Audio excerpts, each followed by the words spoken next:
Hello and welcome to another Daily Muppet. In today's video, I want to review the 6-3 defeat to Manchester City. That's probably a flattering scoreline considering how the performance was in the first half and where things could have gone if City hadn't taken their foot off the gas a little bit. But also to talk about some positive from it, look at what we've learned, talk about why and where Ten Hag probably will be going forward from here and moving ahead. I want to look at, what as fans we need to do in terms of giving him time to put the style of play he needs in place. If the immediate need for results following the opening two defeats was a setback in a lot of ways in terms of moving forward with the way he wants to play, and then talk about some of the stories that have come out as well as some up-to-date transfer news on contracts, targets for the next few windows, and where things may be going with the planning for transfers in the future.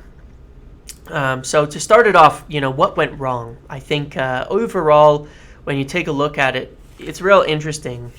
The success that we've had at United against City in recent years, and there's been a fair few games beating them under Ole Gunnar Solskjaer, and then even the one under Jose, and the success has come from attacking them.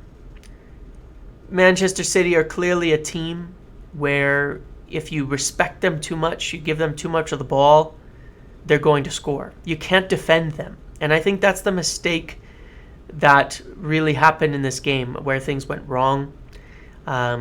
Giving them too much respect, not defending on the front foot.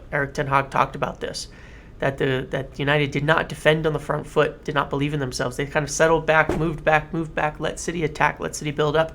And then, of course, City ripped them apart because, this, as good as we can say, individually their attackers are better than the defenders, and that's true of Manchester City. That's what makes them so good. You're not going to defend them one-on-one and come away from it winning. You have to defend on the front foot and not allow them to get in those dangerous positions, and that's obviously been accentuated even more so by Erling Haaland, kind of ripping things apart. So a few things about it where I think it was too cautious on the defending, too cautious in the way of United played off ball, allowing City to move forward. And then on the ball, there was a lot of rushing in the first half. Is very, very sloppy passing from top to bottom. The possession play was poor. It felt like they, again, were too respectful of what Manchester City were doing. If you rewatch that first half, Manchester City didn't really press. A lot of the pressing was, I called it fake pressing, but it was to some degree fake pressing. They weren't really closing them down, just getting close. And the United players would sort of tend to overhit their pass, rush the pass, try to make something happen too quickly and miscontrol it. There was quite a few opportunities before the game was really broken open to get at City and attack, and you could see where the angles were, but the passes were not being completed. It was bad across the board on a passing side of things and in terms of the overall ball movement and where things went. And I think primarily that's what went wrong. You cannot beat City, and it wasn't that dissimilar, but here's the thing. City are much better than Arsenal and much better than Liverpool at breaking you down if you're just going to sit there. It's what they do. It's why they're such a machine, why they have the points totals they have every single year. But what it's done is it's shown, I think, as well, the limitation of the style of play that we've been utilizing, which is, and the midfield and the selections that have been being made. Because, like I said, City sort of fake pressed. They didn't really play that high of a line. There wasn't really space to run in behind. It was just, they kind of just were okay and let us have the ball. And again, they've done that before. Let us have the ball rather than, and then not really attacking them. But I think really that's where you look at it overall. You've learned that, what's gone wrong at City is the thing that needs to be corrected at United to move forward and take the next step. Cannot play passive anymore. It's not going to work. It's not a style that's going to. We learned this under Ole. It's a style that teams are going to start countering by simply not really engaging us, passing around, making sure that we can't really press them, and then when we have the ball, just positioning well and not really hard pressing or playing a high line. We don't have the counter for that with the style of play that we've been doing. And I think a big part of that comes down to, again, this midfield and why it's so vital to get Casemiro into the team. Now, people will say that Scott McTominay didn't have a bad game, wasn't the problem. It's not really the point. It's the limitations. It's the limitations. It's the limitations of playing the way that we've played, and it's not just Casemiro, it's other players as well. I'm trying to think how to describe this correctly, but this was the concern that I had in leading up to the game, why I said I think Casemiro needs to start. How did I describe this? Sometimes the way that it works is sort of something you run into in teams, in business, and life, and things like that. Sometimes the things that you're doing that can get you some results are the same things that hold you back from being as good as you can be, and being as great as you can be. And that is the problem that with the team selection, not criticizing the team selection because it's on form, but that's the problem with running that team specifically. And yes, they were the best players on form and all of that, but it is the problem with running that team selection specifically. And it is the problem that Ole Gunnar Solskjaer ran into as well. He was able to get up to second and 70, 75, 80 points, reach some semifinals and finals with what he selected, with the style of play that he did. However, it is not good enough to take that next step, and we're having the same issue with the team that was out there. Could it be better than it was? Yes, of course, it was a bad performance in general, but it has its limitations. It has its limitations. It's never going to defend on the front foot with McTominay and Eriksen back there. There's no ball winning. It's going to drop deep until it wins the ball. And positionally, and that's where McTominay's done well, is he's positionally been disciplined as a DM, but you're not winning the ball on the front foot, and Eriksen's not a ball winner either. You're not controlling possession from the front with Sancho, Rashford, and Antony. And of course, that's a big part of Martial coming in the second half, making a big difference. But there's other factors. People are going to disagree with me on this, but Luke Shaw, huge impact. I understand the limitations that he has. Malaysia has not been good on ball. He has not really shown anything on ball. Watch all of the games before where United won, the 4 games. It's not down to Malaysia in possession. He was tenacious in defense. He struggled versus Arsenal. He struggled in the Europa League a little bit, and he very, very much struggled with City, which is why he was pulled off at halftime. Luke Shaw provides a lot more in possession, in possession and in going forward. And the way that Ten Hag has been playing and making that kind of back four diamond, one of his fullbacks is essentially coming in as a midfielder. It's not about their defending. It's about them getting involved as an extra midfielder. He's played this way his whole career as a coach, getting them involved in possession and build-up and moving the ball forward and getting up there. Luke Shaw brings something to the table that Malaysia cannot yet provide, that he may be able to, but he's not there yet. And it showed in that second half. It showed in Luke Shaw versus in his England games too. And it showed one of the things that was really bright about Luke Shaw for a couple of years under Ole. I understand his issues with consistency and fitness and all of that. I'm not saying it's necessarily the long-term answer. But what he brings to the table is a big missing factor as well. But my point is, it cannot just be about, well, does Luke Shaw defend well? Look at Trent Alexander-Arnold. He's a terrible defender. Much worse than Luke Shaw. And yet, Liverpool managed to win a title, win Champions League, and all of that during those years with him, and reach the finals even last year.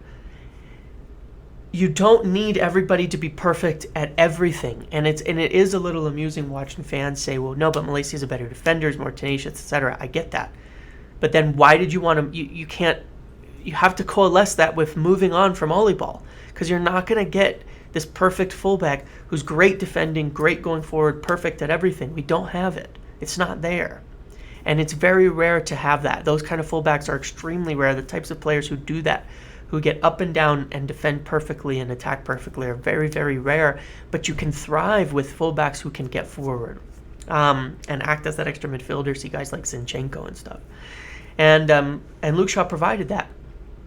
Casemiro provides some actual aggression in the midfield, ball winning, defending from the front foot. Yes, he gets bypassed sometimes, but he also has pace and the ability and physicality to make up for it. But he's done that his whole career. He doesn't have to sit in a disciplined role to be the defensive midfielder and win the ball. And I think that these are kind of the decisions and things that Erik Ten Hag's going to have to look at moving forward.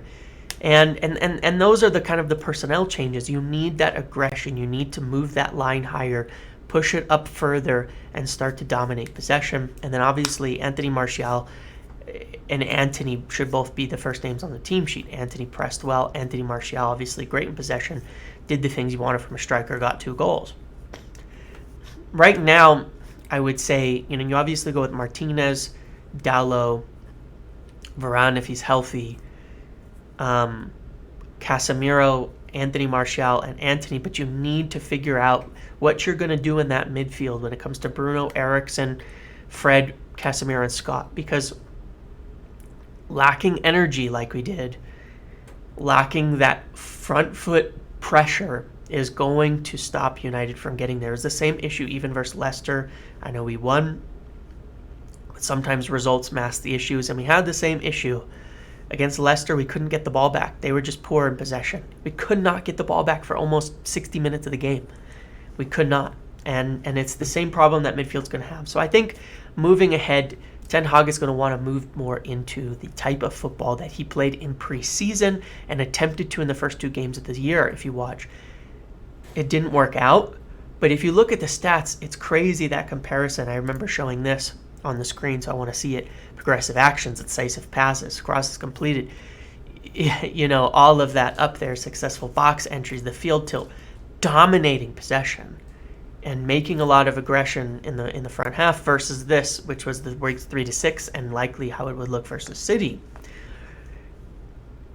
High progressive passing, high recoveries, high defensive actions, but low everywhere else. It means a lot of defending. And you can see on this graphic here where Malaysia is up higher. Well, that's where Luke Shaw would play as that extra midfielder who's going to come into the midfield.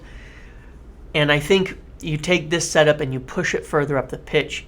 Rashford on the left, Martial in the middle, Shaw into that midfield, Casemiro into the McTominay spot, and it'll work. But this is the issue that Ten Hag has had, is he wanted to play the way he wanted to play early on. And you saw that in preseason. It worked. You had 2 8s, you had a holding mid, and you had that 3, and you had your fullbacks moving up as extra midfielders. I think he's going to start to have to push back to that. And part of the problem was those first 2 results were so bad that he went away from it to a much more pragmatic style, but we're seeing the limitations of it. And it's not to overreact. He was always going to want to work back towards his style. And I think the first step is personnel, is getting Shaw on the pitch so you have a bit more progression, getting Casemiro on the pitch so you have more aggressive defending and more ball-winning activity, getting Martial back at striker to provide what he provides, and then figuring out between Bruno, Eriksen, Fred some actual rotation where you're not losing so much of the ball-winning, pressing, and energy, because they do not press properly, unfortunately. There's a graphic going around. Shoot, let me try to find it here. Pressures applied. Anthony 18, Bruno 15. That's fine. McTominay 11 needs to be higher. In his 30 minutes, Casemiro did 8. See, so defending more from the front foot. Rashford 9, Martial 7 in limited time. That's good. Luke Shaw did 6 in the time in his half. Malaysia only did 4. Jadon Sancho only did 4. And so I think what you're going to see there is you want to see more pressing, but you want to see that line moved up higher, and that's going to come with having more athleticism in the midfield as well. So I think you see that transition back to where Ten Hag wants to go, where he clearly wanted to play. And it starts with personnel. Change the personnel and play a little bit similar to how we've been playing, and then start to move it forward. Start moving the line higher. Start moving the 8s up. He did a lot of work with the forwards over the break, but the problem was we weren't able to get the ball to them. So I think you're going to want to see those gaps closed, see everybody pushing up a little higher, and I think you're going to see personnel changes. Based on the substitutions he made, I would expect, Casemiro, Luke Shaw, Martial, and maybe even another change to come into for the next game. In fact, I would start the same 11 that finished the game, to end the game, except I'd start Rashford for Sancho because I was very disappointed in Sancho's work rate. I understand Rashford didn't have the best game coming back from injury, but he pressed 3 times as much as, or 2.5 times as much as Jadon Sancho. Jadon Sancho's pressing was not good. If he's not going to press, then come on, you got to do the work. You got to do the work to get the results. Following that, there's some stories that have come out. One of them is that Erik Ten Hag has asked the club to put out no new contracts until he's been able to assess the squad through at least the end of the year. This is true. If you listen to the latest videos, I said that the new contracts, the only 2 who are even being considered right now, are Dalot and Rashford, based on performances, based on their uses, and based on the fact that he probably will want them moving forward, because we don't have a ton of options in those areas. The other players are not guaranteed at all for contracts, and even Dalot and Rashford, it's not going to happen until after the new year if it happens, where they'll be assessed and the discussions will progress from there. This is right. It's a tricky balance between not being too thin. We're thin in certain areas up front, which is why you'll see Rashford be most likely in line for a new contract. We're thin at right back because Wan-Bissaka wants to leave, so you'll likely see Dalot stay. But you don't want to be handing out huge contracts to players who don't deserve it and re-signing in those other positions. De Gea, obviously, where the goalkeeper is a big issue, and that's another thing that it's going to be tough to solve this year for Ten Hag ball. Of Fred, in terms of his age and all of that, extending his contract may not happen beyond his bumper 1 year, and then replacing with a player there. And that's what I want to talk about in terms of transfers, because you're seeing the same stories come out. Cody Gakpo could be an option for January. Could, if Ronaldo leaves in January. Otherwise, there's going to be no business there. But then there's also Donny van de Beek also looking to leave. Again, cannot get into this team, cannot play because you cannot see where he would fit. He is extremely likely to leave. He's looking for a move out. Erik Ten Hag isn't going to play him just because he likes him and knows him. He's going to play him because he fits into his team, and right now he doesn't. You're seeing the stories about Jude Bellingham. And here's where it gets kind of interesting.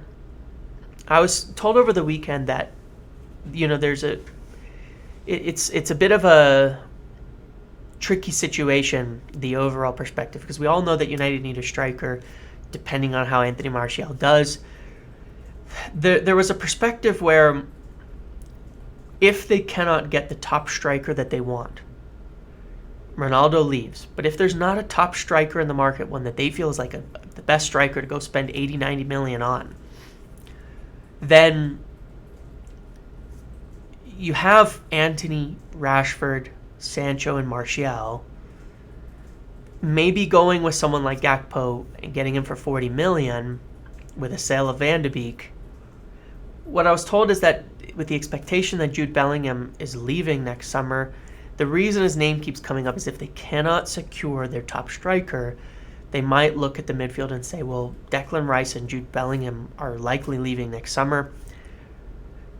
Should we just get the best player available, because we know we're going to need an extra midfielder with Fred probably leaving in the near future, Eriksen aging. And part of the problem is you do see the issue. Even with Casemiro, Eriksen, Bruno, I still see the issue, the same issue I saw with Pogba and Bruno. Two players doing a bit too similar of the same job. It's not to say Eriksen hasn't been great. That's not the point. Two players doing a bit of a similar job, a huge lack in ball winning. And so that problem has to be solved. There's a lot up in the air here, but I said it's unlikely for there to be a midfielder. I still believe that to be the case.